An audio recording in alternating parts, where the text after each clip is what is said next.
Imagine a time when castles ruled the land, knights battled for glory, and lords and ladies lived lives of luxury. Yet amidst this grandeur, the people still had to take care of one very unpleasant problem: human waste. That's right. While kings and queens were dining on feasts of roasted boar, there were brave souls on the other side of the castle walls, battling the unspeakable. Today we're talking about the medieval gong farmers, the unheralded, unsung heroes of sanitation who had one of the most revolting jobs of all time: cleaning cesspits. Buckle up because you're about to dive into the smelly, grimy world of medieval waste management. First, let's set the scene. The year is 1300 and you live in a bustling medieval town. You're strolling down the cobblestone streets, admiring the architecture of the stone buildings and maybe catching a whiff of freshly baked bread from a nearby bakery. Everything seems peaceful and quaint until... what's that smell? That's the reality for anyone living in medieval times. There were no modern sewers or plumbing systems. Instead, people relied on privies, simple outhouses with little more than a hole in the ground, or in larger settlements, cesspits, deep pits dug into the earth where human waste was dumped. And guess who was responsible for cleaning these pits? The gong farmers. The gong farmer's job was as unpleasant as it sounds. But let's dig deeper. In medieval Europe, people didn't exactly have the luxury of toilet paper or indoor plumbing. Instead, waste was either dropped into a cesspit or collected in large public latrines. These cesspits were sometimes found near castles, markets, or even homes. Over time, these cesspits would fill up, and when that happened, it was the gong farmer's responsibility to shovel the contents into buckets, transport it away, and get rid of it, usually by dumping it into rivers, or sometimes, if they were fortunate, turning it into compost for farmers.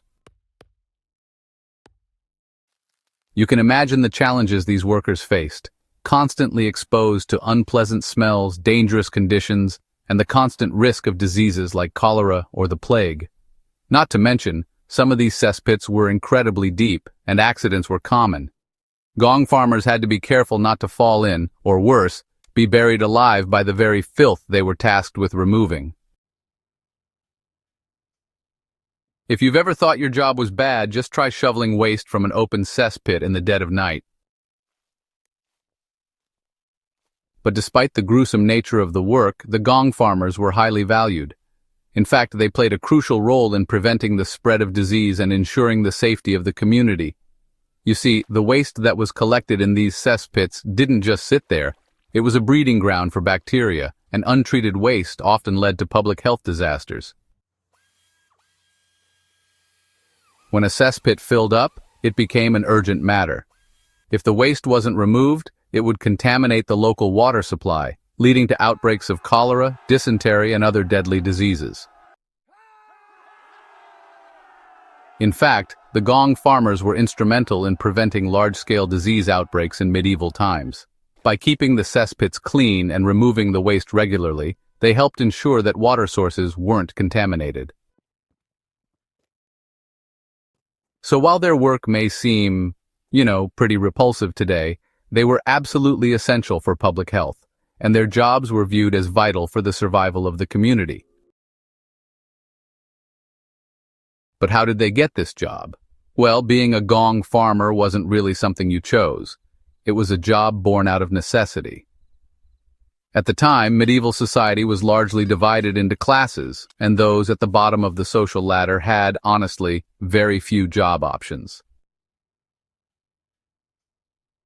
The gong farmers were usually from the lower classes, often people who had fallen on hard times or those who had no other means of making a living. While the job was, pretty unpleasant, it actually paid well compared to a lot of the other lowly jobs available back then. In fact, in some places, gong farmers could make a decent living and were seen as necessary, even if unglamorous, members of society. In many medieval towns, gong farmers were given specific privileges. For example, they were often allowed to sell the waste they collected as fertilizer to farmers. That's right. What was once just waste was now a valuable resource. Farmers would use the human waste as manure for their crops, which was a pretty common practice at the time. This wasn't just a nice bonus for the gong farmers, it was a way to make their work a little more profitable. Despite all the grim aspects of the job, there were some perks to being a gong farmer. For one, they worked in relative privacy. Since the work was done at night, there was less chance of people seeing what was going on. Additionally, because the job was so necessary, it came with a degree of social respect, even if it wasn't the most glamorous profession. Gong farmers also didn't have to pay taxes on the waste they collected, which was another incentive to take on such a challenging job. Of course, the job of a gong farmer wasn't for everyone. The work was physically exhausting, dangerous, and certainly not for the faint of heart. But for those who took it on, the rewards were real, especially when it came to job security. Gong farmers were never out of work. After all, human waste was something that couldn't be ignored, and cesspits would always need to be cleaned. So, what happened to the gong farmers? As time passed and cities grew, better sanitation systems were developed, and the need for manual waste removal began to decrease. The invention of sewers, toilets, and modern plumbing meant that the job of the gong farmer became obsolete. But their legacy lives on in the sanitation systems we use today.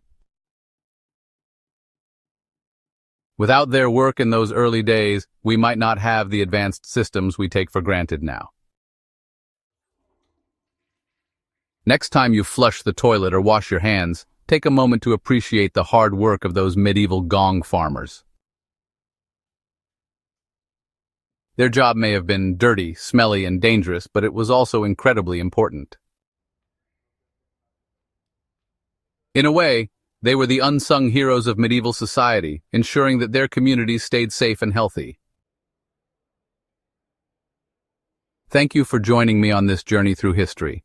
If you enjoyed learning about the life of a medieval gong farmer, don't forget to like, subscribe, and hit that bell for more odd jobs explained. Who knows, maybe the next bizarre profession we explore will be even stranger. Stay tuned for more bizarre jobs from the past and present.